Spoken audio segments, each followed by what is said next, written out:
Hello students, आप सभी का स्वागत है केम अकेडमी के यूट्यूब चैनल पे। मैं आप सभी का केमिस्ट्री एजुकेटर अरविंद कुमार सिंह आप लोगों के साथ नीट प्रीवियस ईयर के क्वेश्चंस लेके आ गया हूँ दोबारा से। तो ये कुछ मेरे बारे में है, जैसा आप नाम तो मेरा जान ही चुके हो, क्या है अरविंद कुमार सिंह। क्वालिफिकेशंस की बात करें तो एमएससी केमिस्ट्री बीएड और कुछ टीचिंग से रिलेटेड अदर्स एग्जाम में सीटेट यूटेट एम एजुकेशन किया हुआ है मैंने। एट प्रेजेंट में क्या है, केमिस्ट्री लेक्चरर हूँ गवर्नमेंट इंटर कॉलेज और स्टेट उत्तराखंड। टीचिंग एक्सपीरियंस की बात करें तो 6+ ईयर एक्सपीरियंस है मुझे, ऑलमोस्ट 5 ईयर्स मुझे गवर्नमेंट इंटर कॉलेज हो गए हैं और उससे पहले भी प्राइवेट इंस्टीट्यूशंस में टीचिंग करता था।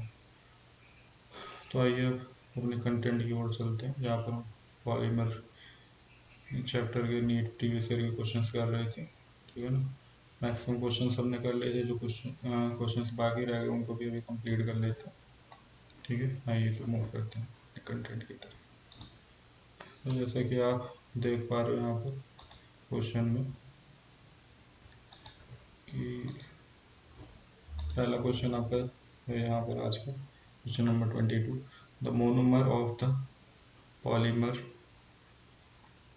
एक पॉलीमरिक चैन दे दी गई आपको, है ना। पॉलीमरिक चैन देख लेते हैं किस तरह से कि सी पॉजिटिव CH3 ग्रुप, इसी से ज्वाइंट है CH2, फिर इससे फर्दर है CH3 फिर एक इस तरह से कंटिन्यूटी में चैन अभी चल रही है ना। इसका मतलब क्या है कि ये चैन अभी एंड नहीं हुई, अभी भी इसी तरह आगे और चलती रहेगी। तो इसमें कुछ हमें मोनोमर यूनिट दे दी गई है ना। इसमें से हमें ये पहचान के बताना इस पॉलीमरिक चैन के लिए कौन सी मोनोमर यूनिट होगी। तो अगर आप ऑप्शन देखोगे, ऑप्शन ए है CH2 double bond CH3 option B है CH3 double bond CH3, option C है CH3 double bond CH2, option D है CH3 का whole twice C double bond C CH3 का होल ट्वाइस। चार option आपको दे दिए गए। अगर आप ऑप्शन फर्स्ट पे नजर डालोगे तो आप क्या पाओगे, जो यहाँ पर डबल बॉन्ड है ना, तो जो ये 5 बॉन्ड है, ये क्या करेगा, ये मूव कर जाएगा इधर की तरफ, है ना। इस तरह से मूव कर जाएगा तो यहाँ पर क्या आ जाएगा, पार्शियल नेगेटिव चार्ज आ जाएगा, पार्शियल नेगेटिव चार्ज आ जाएगा। इसी तरह यहाँ पर क्या आ जाएगा, पॉजिटिव चार्ज जनरेट हो जाएगा, है ना, पार्शियल पॉजिटिव चार्ज जनरेट हो जाएगा। तो ऐसे में क्या होगा कि जो दूसरी हमारी मोनोमरिक चेन जो इसी तरह से जनरेट हुई होगी, वो क्या करेगी, इस पॉजिटिव पार्ट पे आके अटैक कर देगी, जो इसका ये निगेटिव वाला पार्ट, और ये चेन इसी तरह आपस में ऐड अप होती रहेगी, है ना। जैसे मैंने पहले लेक्चर में बताया था, इससे पहले लेक्चर में, जो ये डबल बॉन्ड वाले होते हैं हमारे, है ना, एल्कीन टाइप की जो मोनोमर यूनिट होती है, चैन ग्रोथ या एडिशन पॉलीमराइजेशन देती है, तो इस इन पर ऐड अप होते जाएंगे। यहाँ पर भी आप देखोगे इस पॉलीमरिक चैन में, तो यहाँ पर क्या सी पे पॉजिटिव चार्ज CH3 और ये CH2 पे नेगेटिव चार्ज आ रखा होगा। फिर उसी नेगेटिव चार्ज पे जो इस कार्बन पे पॉजिटिव चार्ज आया है ना, CH2 नेगेटिव, ये आके ज्वाइन कर लेगा इस पे, है ना, CH3 CH2। फिर इसी तरह से एक चैन और ज्वाइन होगी और ये चैन कंटिन्यूटी में चलती रहेगी। तो ऑप्शन ए हमारा करेक्ट हो जाएगा, ठीक है। तो इसको करने के लिए इस टाइप के क्वेश्चन हमें अच्छे से एक बार अपनी पॉलीमरिक चैन को देखना, फिर मोनोमरिक चैन को देखना कि किससे फॉर्मेशन हो सकता है ना। आइए नेक्स्ट क्वेश्चन कर लेते हैं। क्वेश्चन नंबर 23 है, acrylamide is a hard, horny and high melting material. Which of the following represents its structure? ठीक है, तो एक्रिलेन हमारा एक पॉलीमर है, उसके लिए कुछ मोनोमर यूनिट दी गई है और पूछ लिया गया कि कौन रिप्रेजेंट कर रहा है उसको। तो अगर आपको पता हो तो एक्रिलेन ही हमारा क्या होता है, एक्राइलोनाइट्राइल भी होता है, ठीक है। तो हमें पता होगा, तो वो किससे बनता है, क्राइलोनाइट्राइल। क्राइलोनाइट्राइल तो आपको पता है किससे बनता है, इससे बनता है वो CH2 डबल बॉन्ड CHCN, इससे बनता है ना। तो अभी मैं माउस से लिख रहा हूँ तो हो सकता है अच्छी राइटिंग ना आ रही हो, तो आपको उसको इग्नोर करना है ना, कंटेंट पर ध्यान दे लोगे आप। तो ये क्या है, विनाइल साइनाइड है।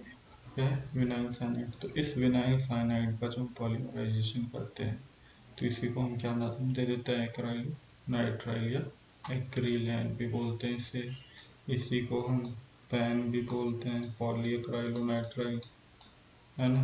इस विनाइल साइनाइड को जब आप बार बार पॉलीमराइज करोगे तो आप इसे क्या नाम दे दोगे,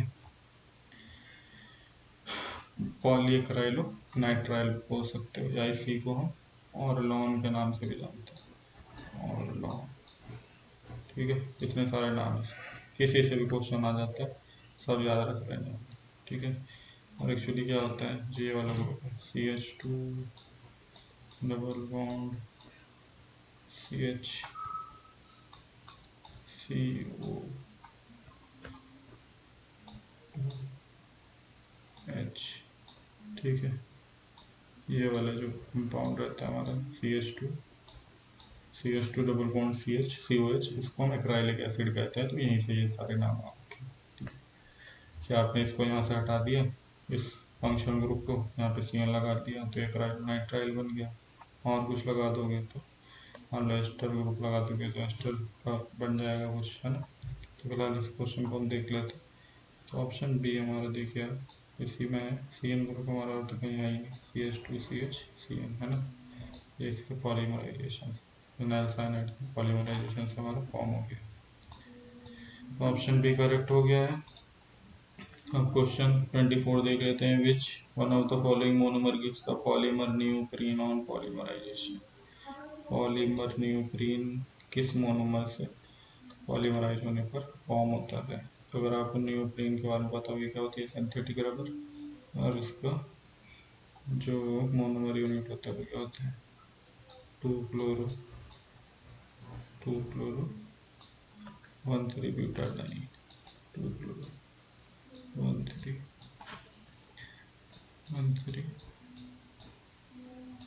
ब्यूटा 1,3 ब्यूटाडाइन, है ना। 1,3 ब्यूटाडाइन, 2 क्लोरो 1,3 ब्यूटाडाइन। तो आप इसमें देख लो, हाँ आपको 2 क्लोरो 1,3 ब्यूटाडाइन, तो पहला तो क्या है, CF2 double bond CF2 CH2 double bond CHCl CCl2 double bond CCl। एक ही ऑप्शन है जिसमें आपको क्या 4 कार्बन वाली चीज़ मिल रही, तो कहीं और बाकी जगह तो 4 कार्बन ही नहीं है। तो ऑप्शन डी आपका क्या हो गया, करेक्ट। देख लो आप इसे, का नाम बचाओ तो देख लो आप क्या है, 1 2 3 4 कार्बन हो गए, और सेकंड पे क्या लगा हुआ है, क्लोरीन। तो क्या होगा, 2 क्लोरो और 1 और 3 पर क्या है, डबल बॉन्ड, 2 क्लोरो 1,3 ब्यूटाडाइन। ठीक है, नेक्स्ट क्वेश्चन पे आ जाते हैं। मोनोमर ऑफ CH3 इज, ठीक है, इस तरह से पूछा गया हमसे, कोई एक पॉलीमरिक चेन दे दिया गया, उसका मोनोमर पूछ लोगे। तो आप इसमें पहले तो कार्बन का काउंट करो, जब भी आपको इस तरह से दिया जाए कोई पॉलीमर चेन, कार्बन की काउंट कर लो पहले तो, कितने, मान लो यहाँ से काउंट करना शुरू करते हैं तो 1 2, वैसे ही तो चलेंगे ठीक, तो एक ही तरफ चलेंगे, मान लो ऐसे चल दिया हमने 1 2 3, तो ये क्या हो गई, आपकी साइड चेन की तरफ से लेफ्ट रह गई। तो इसका क्या हो गया, 2 मिथाइल, है ना, 2 मिथाइल प्रोपाइलिन हो गई है ना। इसके डबल बॉन्ड्स होंगे वो आगे चैन बनाने में इस्तेमाल हुए इस तरह से। तो अब, और उसमें आप ऑप्शन देख रहे हो, तो ऑप्शन है आपका क्या हो जाएगा, करेक्ट हो जाएगा, 2 मिथाइल प्रोपीन, है ना। बाकी स्टायरिन का, तो ये क्या होता है कि बेंजीन रिंग पर CH डबल बॉन्ड CH2 लगा देते हैं, 3 में तो केवल 2 कार्बन है, प्रोपाइलिन में 3 कार्बन है ना। और यहाँ पर जो मोनोमर यूनिट दी हुई इसमें तो क्या होगा, 4 कार्बन, ये आप देखो 1 2 3 4 4 कार्बन, जबकि प्रोपाइलिन में केवल 3 ही कार्बन है, तो ये भी नहीं हो सकता था। ऑप्शन हमारा करेक्ट हो गया। Question number 26, which of the following is not correctly matched. ठीक है, 4 ऑप्शन दिए गए आपको, टेरिलीन, न्यूक्लिन, नाइलॉन 66, PMMA, है ना। तो ये सभी पॉलीमर, हमें ये देखना है कि ये किस पॉलीमर का स्ट्रक्चर सही है या नहीं है। तो जैसे अगर आपको पता हो, जो टेरिलीन है हमारा, वो क्या होता है, पॉलीएस्टर होता है। क्या होता है, पॉलीएस्टर। अगर हम उसका क्लासिफिकेशन देखेंगे केमिकल फंक्शनल ग्रुप के बेसिस पे, तो पॉलीएस्टर है। नियोप्रीन हमारा क्या होता है, नियोप्रीन हमारा सिंथेटिक रबर, और ये किससे बनता है, 2 क्लोरो 1,3 ब्यूटाडाइन से। और नायलॉन 66 आपका पॉलीमाइड है, और ये PMMA क्या आपका मिथाइल एक्राइलेट है ना, मतलब एस्टर होता है इसमें भी। इसमें भी एस्टर होता है। तो अगर आप इसमें फोकस करोगे, इसमें देखोगे तो किससे बनता है? टैरिथैलिक एसिड से। तो हम मान लीजिए टैरिथैलिक एसिड वाला फंक्शन ग्रुप हो गया होगा, ठीक है, और मिथाइलिन ग्लाइकॉल से बनता है ना।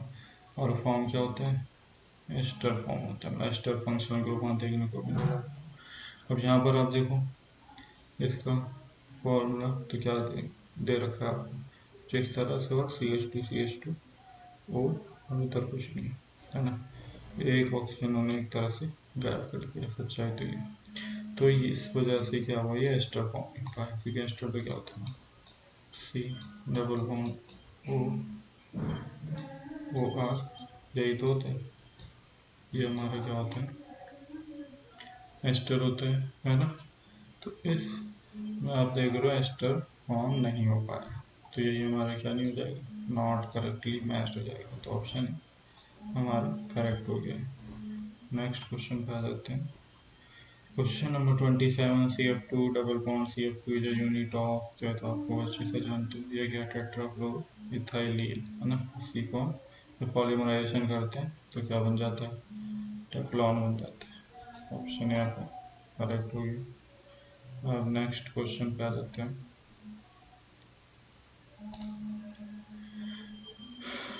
Question number 29. Nylon 66 is a polyamide obtained by the reaction of nylon 66. Nylon 66 आपका क्या एक पॉलीमाइड है, ये किससे बनता है ना।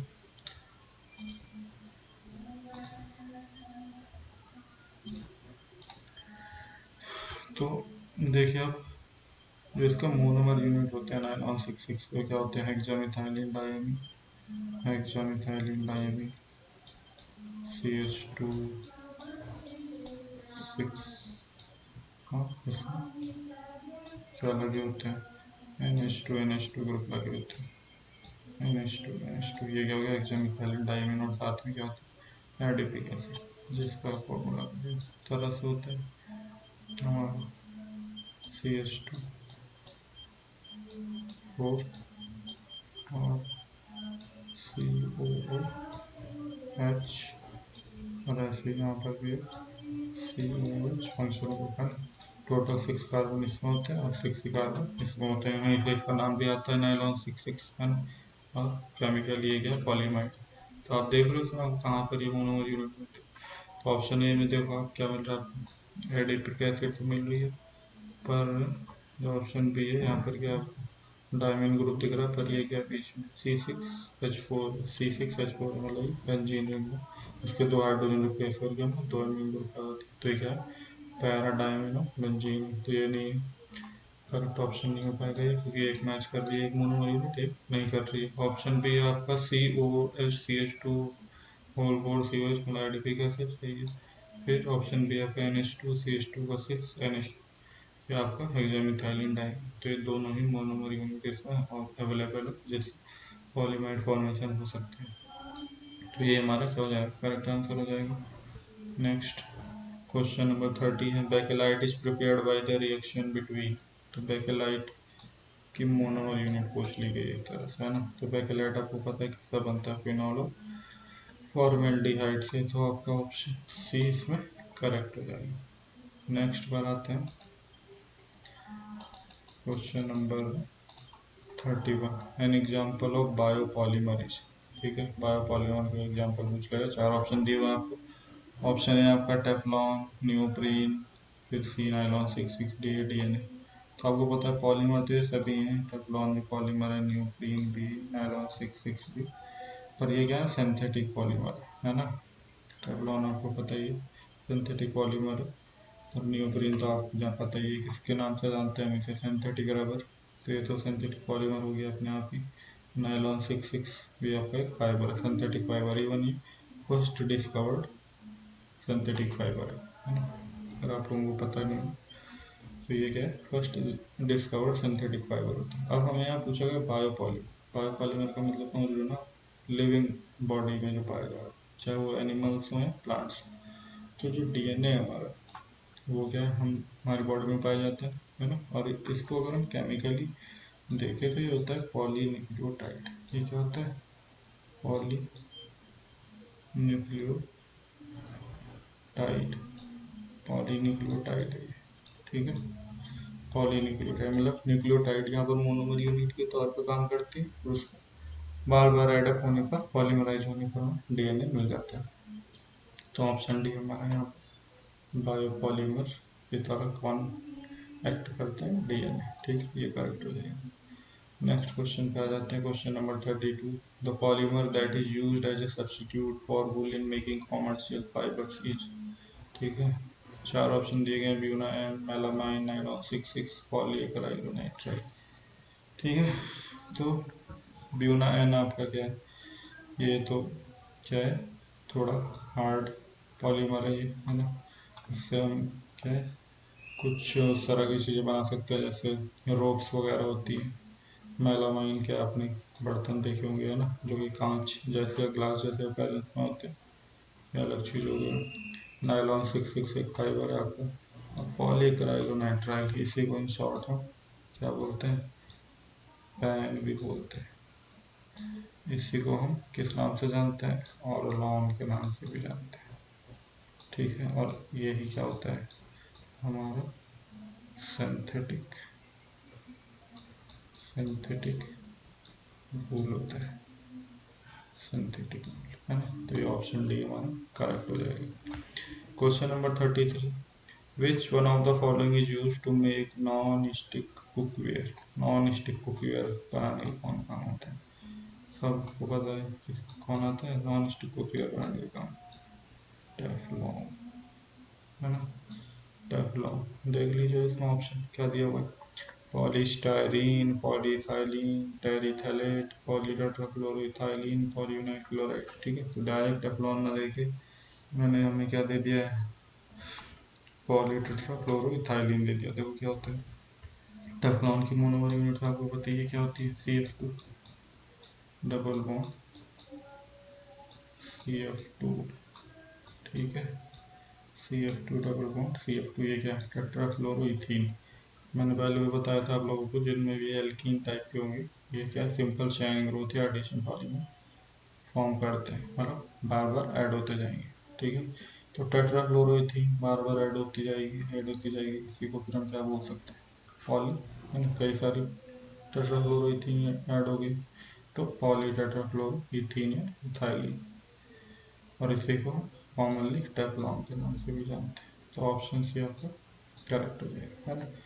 तो ये एक तरह से यहाँ पे कंप्लीट हो गया। मैंने 20 ईयर्स के लिए बोला हुआ था ऐसे, तो आप पर पास्ट 33 ईयर्स के नीट में आए हुए जितने भी पॉलीमर चैप्टर के क्वेश्चन थे हमने कर लिए हैं, और इससे ज़्यादा कुछ करने की जरूरत नहीं है आपको। आप थ्योरी के लिए NCERT की बुक पढ़ सकते हो, उससे बाहर कुछ नहीं आता है। और अगर आप क्वेश्चन एनालिसिस सीखोगे मेरे प्रीवियस वीडियो में, और मैंने दिखाया हुआ उसमें कितने क्वेश्चन आते हैं, तो सिर्फ एक क्वेश्चन आता है इस चैप्टर से, है ना। और एक क्वेश्चन भी कम है, बहुत ही छोटा चैप्टर, आराम से आप एक दिन में इसको फिनिश कर सकते हो। तो लेकिन अगर आप थ्योरी कहीं से पढ़ना चाहो तो कोई बहुत हाई फाई बुक पढ़ने की जरूरत नहीं है, अपने NCERT की बुक पढ़ो 12th क्लास की, वहीं से आपका हो जाएगा। और वीडियो देख लेना या प्रीवियस ईयर के क्वेश्चन सॉल्यूशन के, इससे आपका काम चल जाएगा। अगर आपको वीडियो पसंद आ रहा है तो इसको लाइक करो, सब्सक्राइब करो, और अपना कमेंट बॉक्स में बताओ कि आपकी क्या ज़रूरत है, उसी के हिसाब से नेक्स्ट लेक्चर मैं लेके आऊँगा, है ना। तो अभी आज के लिए इतना ही रहने देते हैं, फिर किसी भी आपके अच्छे किसी चैप्टर से मैं एक लेक्चर प्रिपेयर करके आप लोगों के लिए लेके आऊँगा। Thank you so much.